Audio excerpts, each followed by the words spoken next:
1. Pengertian. Gambar ilustrasi adalah gambar yang memberikan penjelasan pada suatu cerita, peristiwa, atau kejadian. Tujuan dan fungsi ilustrasi. Tujuan dari menggambar ilustrasi adalah 1. Memperkuat, 2. Memperjelas, 3. Memperindah, 4. Mempertegas, 5. Memperkaya cerita atau narasi. Fungsi dari menggambar ilustrasi adalah untuk menghidupkan sebuah cerita. Objek gambar ilustrasi dapat berupa gambar, manusia, hewan, dan tumbuhan. Gambar ilustrasi dapat dibuat dalam bentuk cerita bergambar, karikatur, kartun, komik, dan ilustrasi karya sastra berupa puisi atau sajak. Gambar ilustrasi dapat berwarna hitam atau putih. Pembuatan gambar ilustrasi dapat dilakukan dengan cara manual maupun dengan menggunakan teknologi digital. 2. Jenis-jenis gambar ilustrasi. A. Kartun. Bentuk kartun dapat berupa tokoh manusia maupun hewan, berisi cerita-cerita humor dan bersifat menghibur. Penampilan gambar kartun dapat dilihat dalam bentuk hitam putih maupun berwarna. B. Karikatur.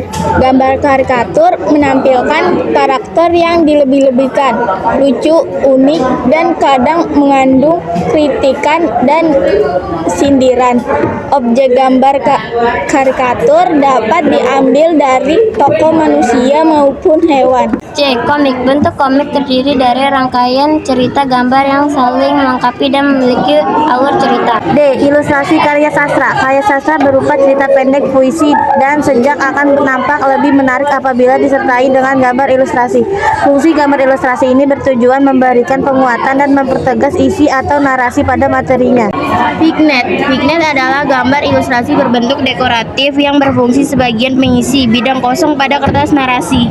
3. Bentuk objek ilustrasi. A. Manusia, B. Hewan, C. Tumbuhan. 4. Alat dan bahan menggambar ilustrasi dapat dilakukan dengan teknik kering dan basah. 1. Teknik kering. A. Pensil. Pensil yang digunakan dalam gambar ilustrasi ukuran pensil 2B sampai 6B. B. Arang. Arang yang digunakan untuk menggambar ilustrasi terbuat dari bahan dasar kayu. C. Krayon atau pastel color. B.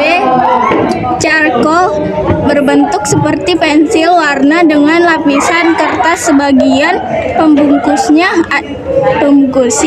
dan memiliki warna yang jelas. E. Pulpen. Pulpen digunakan sebagai alat untuk menggambar ilustrasi dengan karakter tegas pada garis-garis gambarnya. Teknik basah. Media yang dilakukan untuk teknik basah antara lain cat air, cat minyak tinta, atau media lain yang dilakukan air atau minyak sebagai pengencer. Beberapa tahapan dalam menggambar ilustrasi yaitu 1. Menentukan tema gambar berdasarkan cerita atau narasi. 2. Menentukan jenis gambar ilustrasi yang akan dibuat. 3. Menentukan irama, komposisi, proporsi, keseimbangan, kesatuan, dan objek gambar. 4. Menggambar sketsa global yang disesuaikan dengan cerita atau narasi. 5. Memberikan arsiran atau warna pada objek gambar sesuai karakter cerita.